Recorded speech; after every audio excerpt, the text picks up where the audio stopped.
folks. It's 9 a.m. You're in the right spot. This is the kickoff of the Together Bay Area Annual Conference. We are so happy you're here with us. We've been having fun with the idea of a walk-up song. If you entered a room or you're giving a presentation, what walk-up song would you have? Keep them coming. There's the idea of compiling a playlist to play tomorrow at the conference when we're all together. But since it's 9 a.m., let's get cracking. I'd like to welcome to the stage Annie Burke, Executive Director of Together Bay Area. Annie, take it away. Thank you, Tom, and thank you, Jess, for the pre-party. And for those just joining, if you it's not too late to add your walk-up song or something that you'd like to be played when you enter a big meeting or some special occasion. We're going to compile a playlist, so add yours to the chat and let's keep the good tunes quietly going. Welcome to the 2025 Together Conference. I'm Annie Burke and I'm the Executive Director of Together Bay Area, and I'm really thrilled to be here with you. This year's theme is Possibilities Ahead. What can we do together? And it's a multi-day, multi-format conference. And we want to provide as many opportunities as we can for you to interact, to learn, to connect, for all the different kinds of people that you are. And so right off the bat, I want to invite you to introduce yourself in the chat.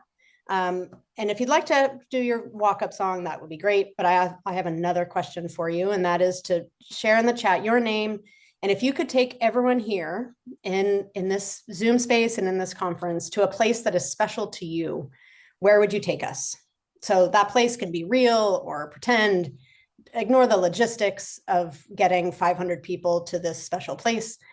So if you could take everyone here to a special place, where would you take them? Where would you take us? So while you do that, I want to tell you a little bit about who Together Bay Area is. And the first is that I want to give a shout out to our members. We're a regional coalition of organizations in the 9 counties plus Santa Cruz, so the 10 counties, who are working for climate resilience and equity. And our members are doing all kinds of things around the region to take care of this place and to connect people to it. If you work for one of our members, give me a wave on the screen or in the chat or in the reactions. And our members are involved in a lot of different ways in this year's conference. They're hosting field trips on Thursday and Friday. They're speaking, serving as ambassadors, welcoming people, and especially first-timers to the conference. They're speaking in breakouts. They're doing all kinds of things. So I want to give a lot of love to the 80+ member organizations that make up Together Bay Area. I also want to give a shout out to our board of directors. We have a fabulous board, all of whom work for our member organizations, including Melanie Parker, Yakuta Poonawala, Lisa Baldinger, and Sean Horn. They all serve on our executive committee, and I'm just really honored to work with them as our board. I also want to introduce and acknowledge the amazing team of people that make up the small team at Together Bay Area. They're really smart and they're really fun. I love working with them. So join me with some Zoom appreciation for Tom Robinson, Jessica Little, Michaela Nee, Laura Rosenthal, Sonia Morris. They all are really amazing people. Also, for this year's conference, we've been working with Winslow and Associates, particularly Michelle Rodriguez and Tina Valentine. And if you see them tomorrow at Fort Mason, please give them a big high five. I also want to acknowledge so many people here today are part of Together Bay Area in other ways, serving on their policy committee, finance committee, and working groups, and participating in the Right Relations program, going to Sacramento. Please raise your hand, your real hand or your pretend hand, if you are somehow involved in Together Bay Area, because Together Bay Area is an organization that hosts this conference, but we really all are Together Bay Area. We all make this happen. Speaking of making happen, this year's conference is possible because of sponsors. And I want to take a minute to just appreciate the Together Bay Area Together Conference sponsors this year. We have more sponsors this year than we ever have in the past, which is amazing. We're so grateful for the support from all of these organizations, and in particular, Peninsula Open Space Trust for their lead sponsorship, East Bay Regional Park District, nomad ecology, and Mid-Peninsula Regional Open Space for their really stellar leadership this year as sponsors. These are organizations, all of those who you see here on the screen, who have stepped up to support regional coordination, which is really important all the time and is really important right now. I want to acknowledge, so thank you to our sponsors. I want to acknowledge two other things before we talk about today and the plans for the week. One is that the land under our feet is Indigenous land. And I know that everyone here knows that. And I also believe that all or most of the organizations represented here are working in some way to return land to the original stewards and caretakers. You're going to learn a lot tomorrow and on field trips this week about ways that this region, this Together Bay Area itself, as well as our members, are working to go beyond land acknowledgements.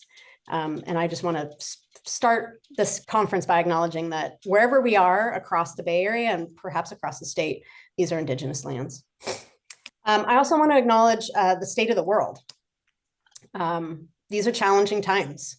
You don't need me to tell you that, and challenging times may be a massive understatement. We welcome you all in with wherever you are in the processing of what's going on. There's a lot going on across the world, in our country, in our state, in our region, in our organizations, and of course, in our own lives. This conference we're not going to spend a lot of time ruminating or ranting or talking about the latest news, because as soon as we talk about the latest news, there's going to be something new. What we want to do is acknowledge that that's happening and then figure out what we're going to do together. There's a lot of challenges ahead for sure. There's also a lot of opportunities and a lot of possibilities. So I invite you in to this space today and for the rest of the conference, acknowledging that there's a lot of challenge. And I invite you to come in with that and also knowing that there's a lot that we can do. And there's a lot that we can rise up and respond to. Together Bay Area as a regional coalition is really built for this moment. We all are. So I encourage you to get curious, to explore how we can make change. What can we do? How can we think differently? How can we partner? How can we partner differently? There's really a lot of opportunity here that I'm really excited about. All right, so let me tell you about today. This is our online kickoff from 9 to about 10:30, and I want to share with you our plan. We're going to set the table for a great conference this week by talking about the theme and starting to think about how we can work together and seize those opportunities and those possibilities. We're going to stretch our brains with our speaker, Richard Roos-Collins, who I'll introduce in just a minute. We're going to meet one another. We're going to set up breakout rooms for you to talk with other attendees. One of our goals for this online kickoff is that everybody meets somebody or connects with somebody that perhaps you can see tomorrow at Fort Mason Center or later this week on a field trip. We want everyone to know someone when they walk in the door. We'll also today share some information about the plans for tomorrow and for the field trips, and we'll provide an opportunity for you to ask questions. We'll have some breakout rooms later towards the end of the session today to talk about how you're going to get there if you have questions about logistics. We'll have a breakout for what to wear, what to bring, and we'll have a breakout for folks who are attending for the first time. And I want to give you a heads up that you probably saw on your way in that we're recording this so that you can watch this later. All right, so let's get started. For the next 30 minutes, we're going to do some brain stretching. We're going to think together, and we're going to try to think a little bit differently than maybe we usually do. We're going to try on some different ways of thinking, and in particular around risk and around change and about fear. So let's pretend that we're in a classroom together and we have a teacher in front of the room who's going to encourage us to approach our work as change makers and as land stewards, as community builders differently than how we do now. I'm happy to introduce to you all Richard Roos-Collins, one of our new board members at Together Bay Area, Sabna Kandwala. Introduced me to Richard because she and I were talking about how the fear of action is a problem. And when it comes to the work that Together Bay Area does and our members do, it's the inaction that we really should be fearful of. The inaction of not taking care of the places, of not reaching out to communities and engaging them. So how do we think differently about fear and about risk and about the changes we need for healthy lands and waters and healthy people and communities? Richard is an attorney who has worked on the revitalization of Mono Lake, amongst other things. He's an attorney, yes, and he is also a change maker. And a special place that he'd like to take us is Tuolumne Meadows. So welcome, Richard. How are you today? And welcome to Together Bay Area. Annie, good morning, everyone, and thanks so much for having me. It's a pleasure. I've really enjoyed speaking with you and learning about the work that you did with the Klamath River dam removal. And I invite you to tell us a story. And then we'll afterwards have a chance to get into conversation. But can you kick us off with some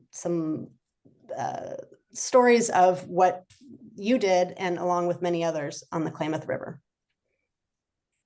Well, Annie, thank you. Again, it's a great honor to be invited to this conference, and my only regret about it is that I can't join you at Ford Mason Center, which is one of my favorite places in the Bay Area.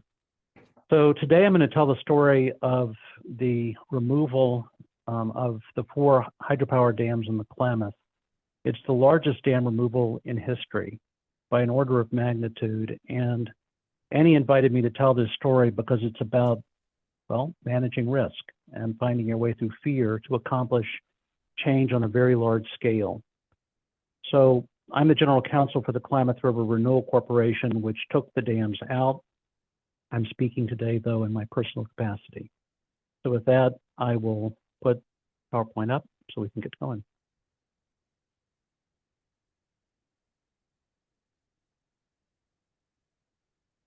Annie, can you see this? Yes, I can. And if you click on, yep, there you go. There we go. Okay, so the Klamath is not in the Bay Area. It's an interstate river that runs from Cradle Lake through Klamath Lake through into California and then into the Pacific Ocean. It's a time immemorial place. Tribes first settled in the Klamath Basin roughly 10,000 years ago due to the extraordinary abundance of fish and wildlife. At the time this story begins, the Klamath was the 2nd or possibly 3rd largest salmon fishery on the West Coast, just behind the Columbia. So a place of extraordinary abundance. And then beginning in the 1860s, development began, mining, timber, farming, and then beginning around 1905, hydropower development by a company called COPCO that built this project for regional economic development. And over time, the project was acquired by Pacificorp, which is a 6-state utility. The hydropower project, which I'm about to talk about, was located in a 40-some-odd mile reach, as shown in the middle of the river. It consisted of J.C. Boyle, the uppermost dam in Oregon, then COPCO number 1, COPCO number 2, and last Iron Gate in California. So this story really begins in 2002 when Pacificorp, as the owner of this project, applied to the Federal Energy Regulatory Commission, so its federal regulator, for permission to continue operating the project for power generation. From its perspective, the project generated power at 2.5 cents per kilowatt hour, which was just substantially cheaper than its other generation assets, and it wanted to continue that for the next 30 to 50 years. As is true whenever the owner of an asset like this proposes to continue, you're facing the law of inertia. So if you see a different future, how do you get there? So in the proceeding that began around 2002, the United States, the states of California and Oregon, 4 Indian tribes, conservation groups, farmers, and others all participated and began to argue about the future. And PacifiCorp basically said that they were content with the project continuing, and that's what they pushed for. Until roughly 2006, when PacifiCorp was acquired by Berkshire Hathaway Energy, so Mr. Buffett's company.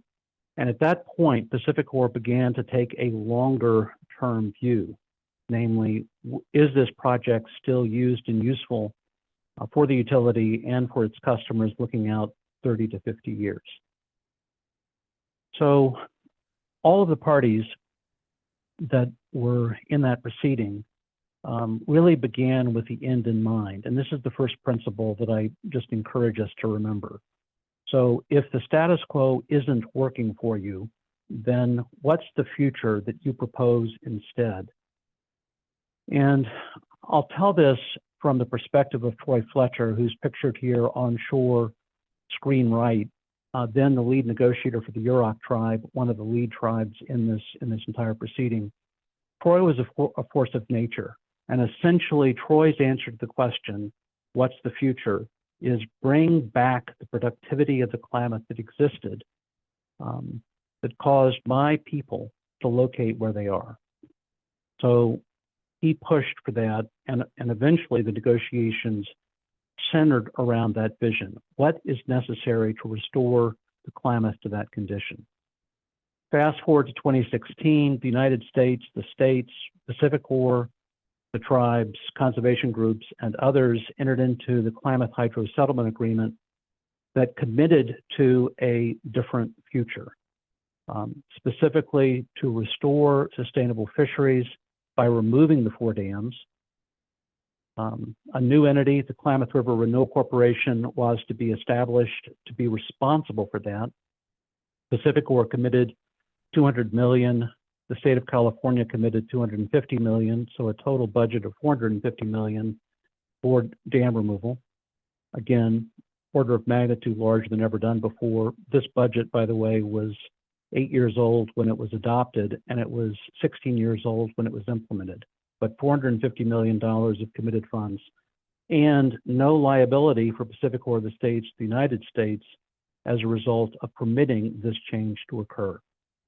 So this agreement was the basis for the permit applications that the Klamath Renewal Corporation then sought and obtained, a total of 70 different permits.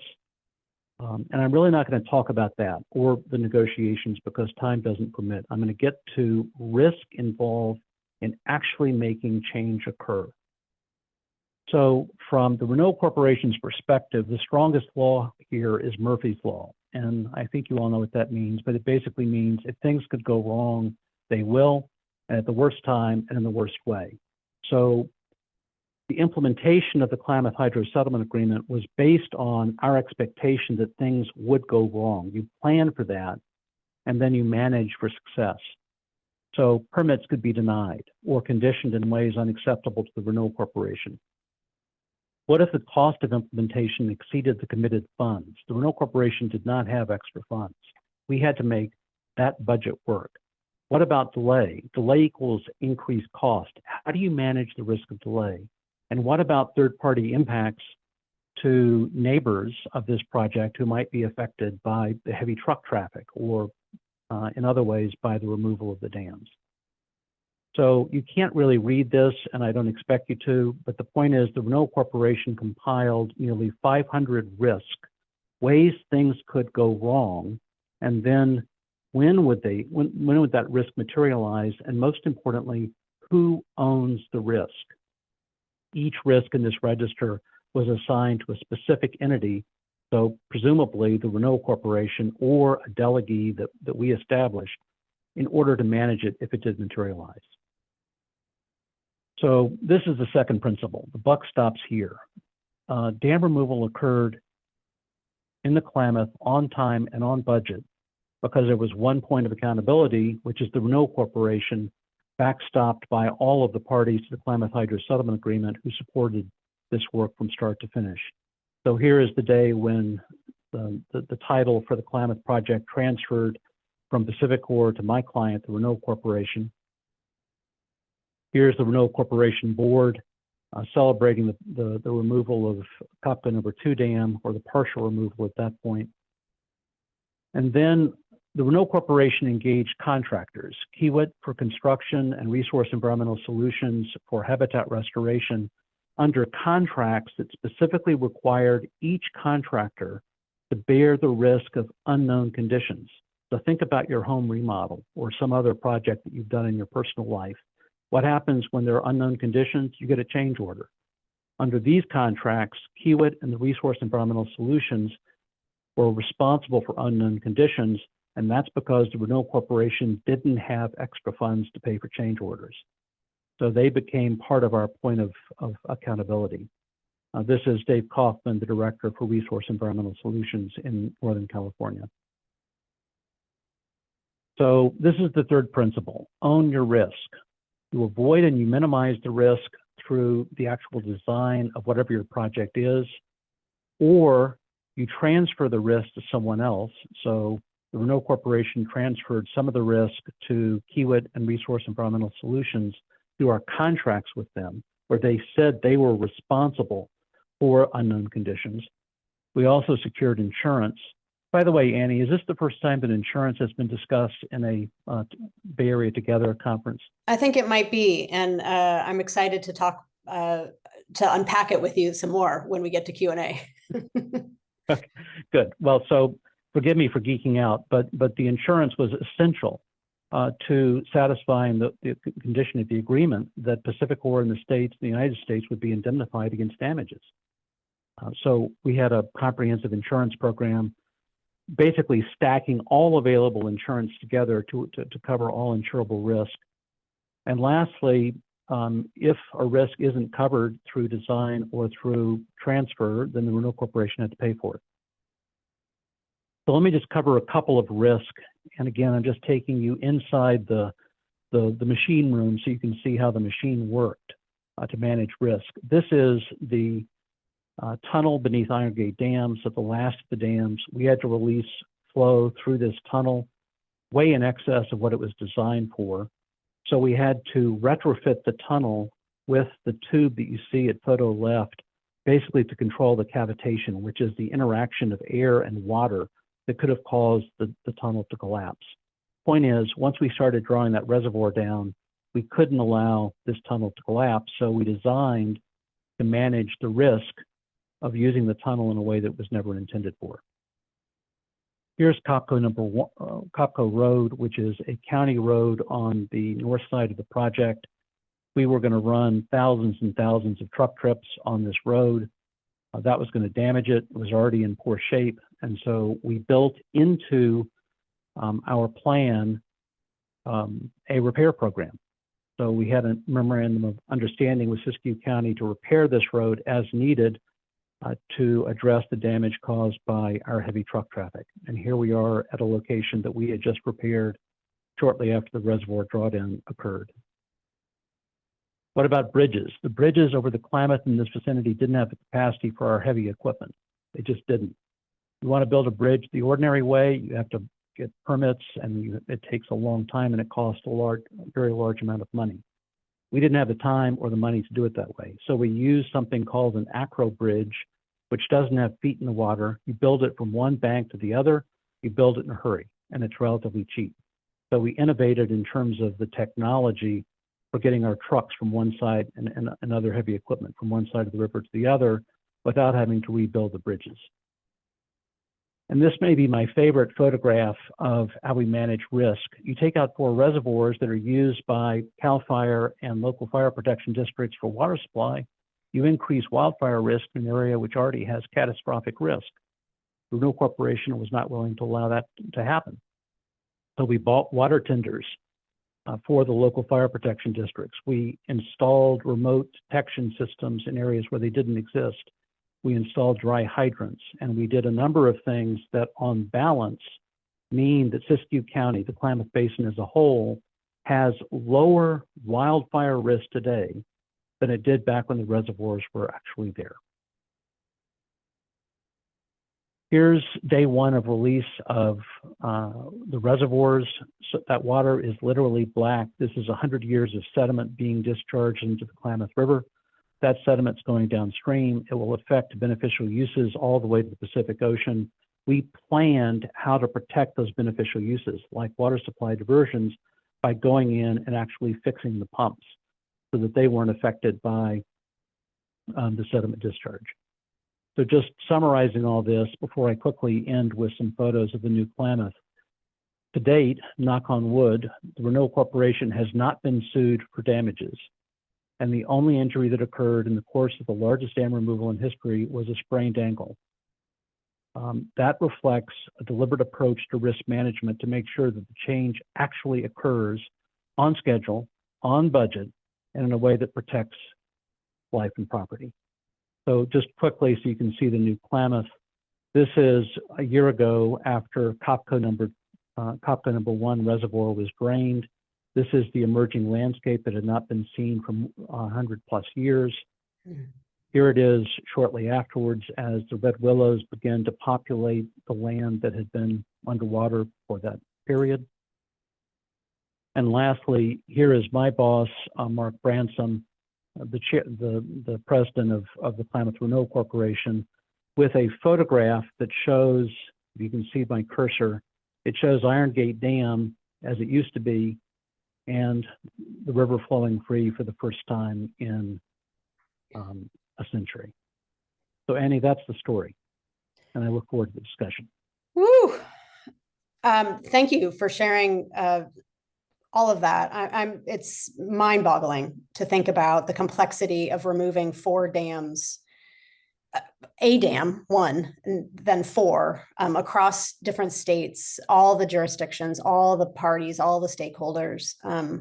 And of course, there's many ways of telling this story. And today we're really focused here on risk and change. So I want to acknowledge that there's other storytellers that can tell this amazing story. And perhaps some folks here have heard some of those stories. And I'm also struck by how this is, that there's probably not anyone here who's also working on 4 dam removals at the same time. Like this is such a singular, I mean, hopefully there are more dam removals, but like that's such a singular event. And everyone here is working on projects, on a variety of projects, from forest health, wetlands restoration, opening new parks.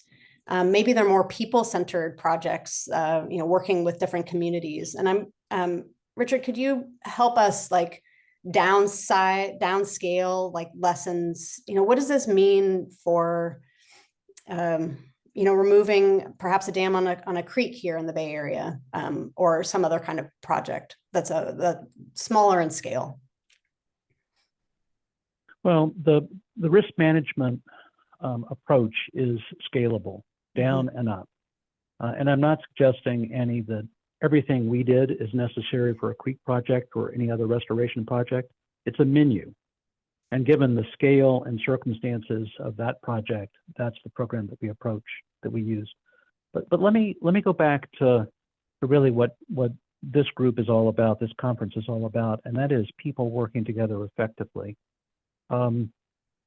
There are literally thousands of people who contributed to the negotiation of the Klamath Hydro Settlement Agreement, and then thousands as well who contributed to the implementation as employees of Kiewit and Resource Environmental Solutions and all of the subcontractors and so forth.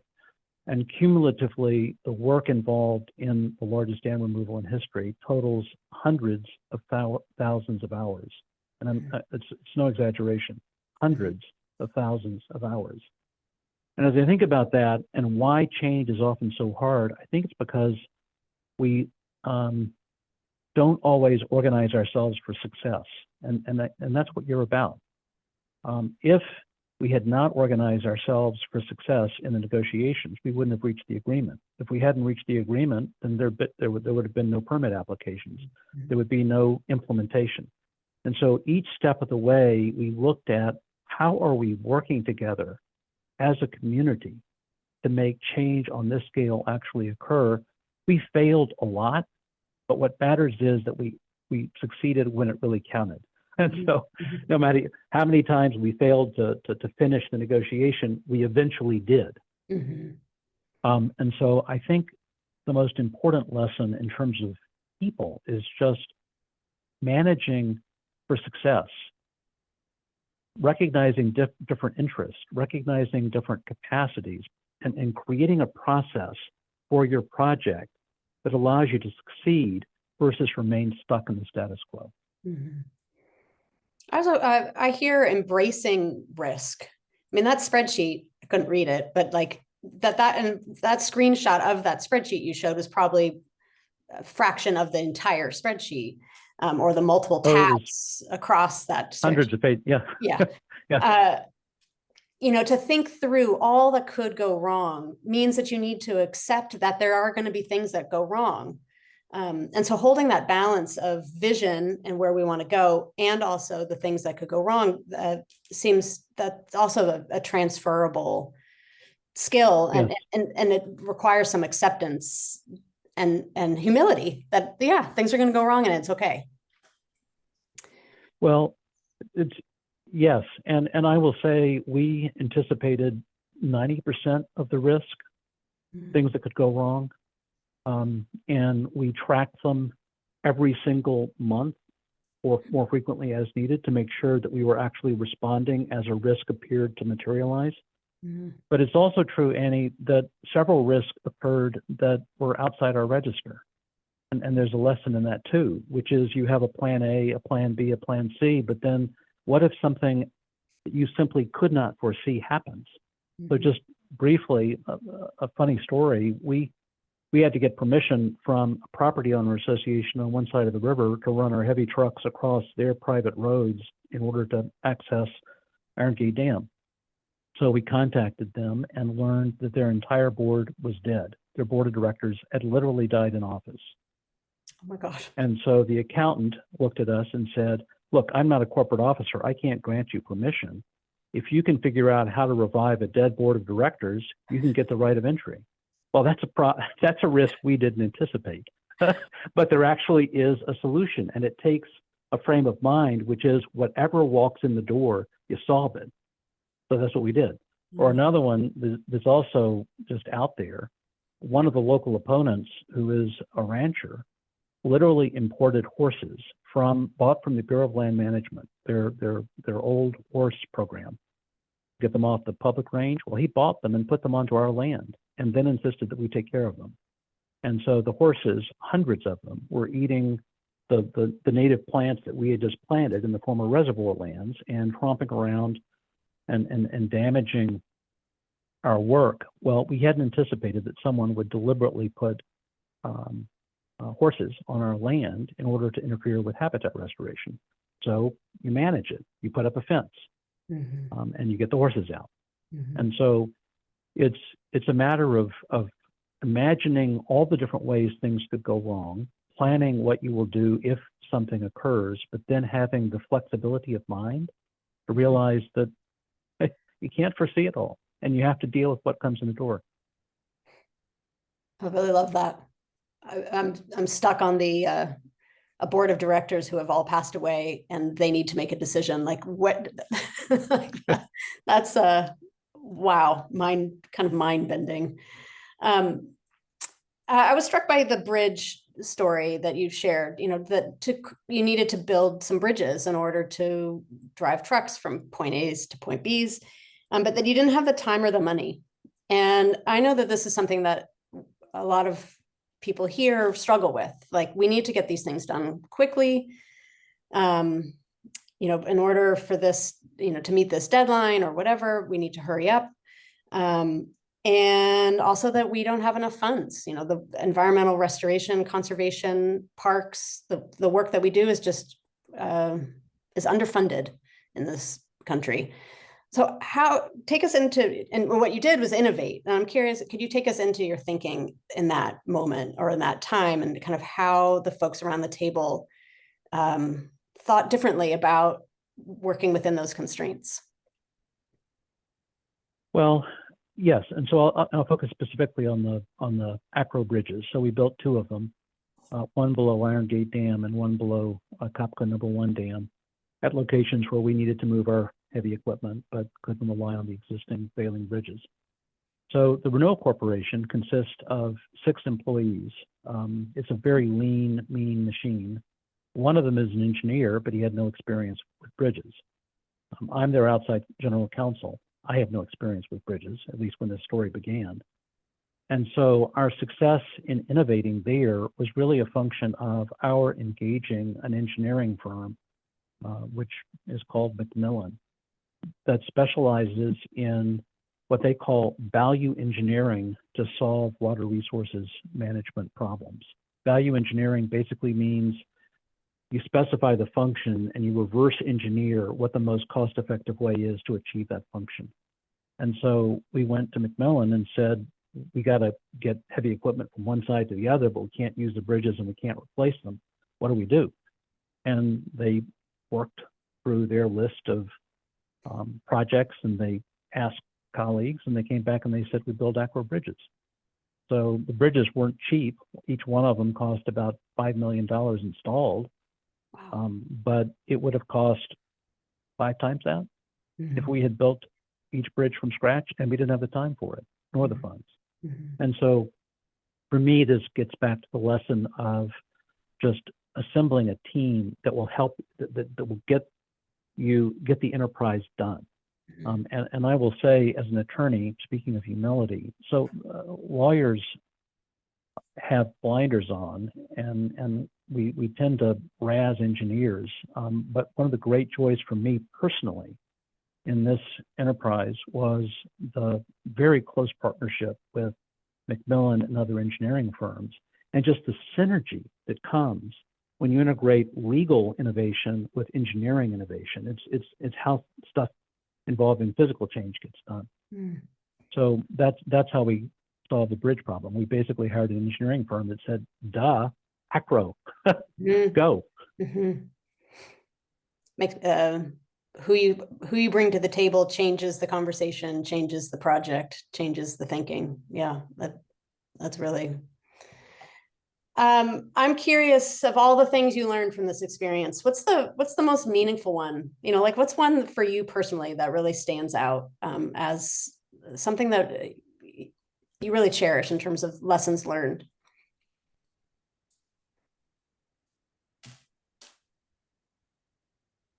Amy, thank you for asking that. The single most important thing is that pigs can fly. I mean, we have a saying, pigs can't fly, which means don't pretend to do something that's impossible, but turn that on its head. How do you know that it's not possible?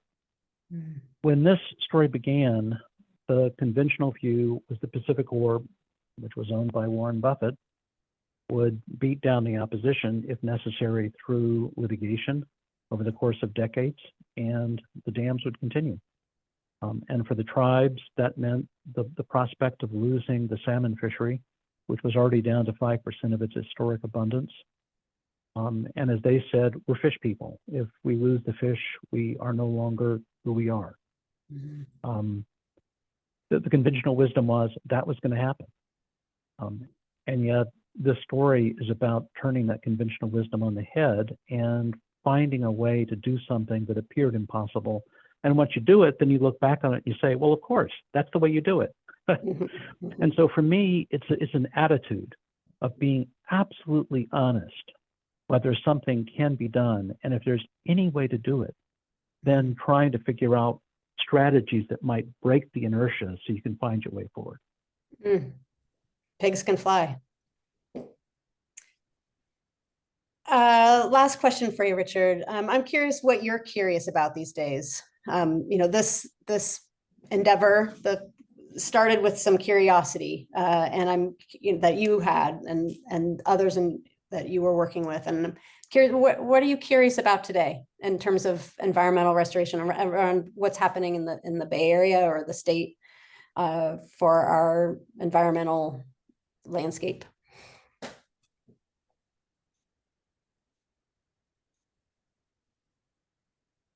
I'm curious about how we can pick up the pace of change.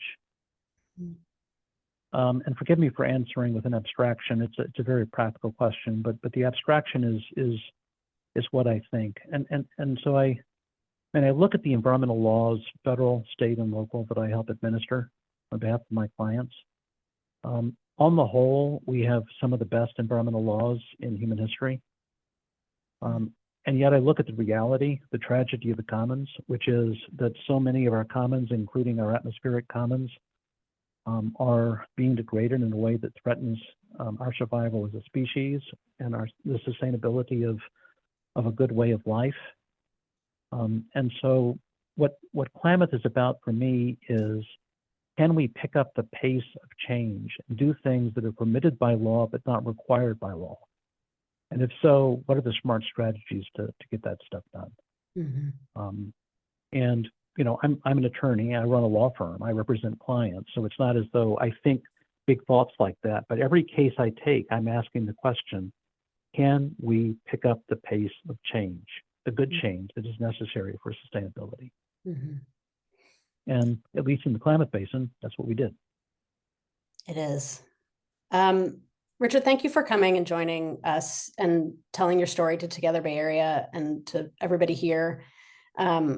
It's really an inspiring story. It's mind-boggling how complex and how big it is, and how successful it was and continues to be. You know, fish swimming upstream, just what was it, 10 or something days later after the dams come out. I mean, the environmental restoration was 2 days. 2 days. That's amazing. After the last coffer dam was removed, the fish were beyond that into waters they hadn't seen for 100 years in not more than 2 days. It was, yes.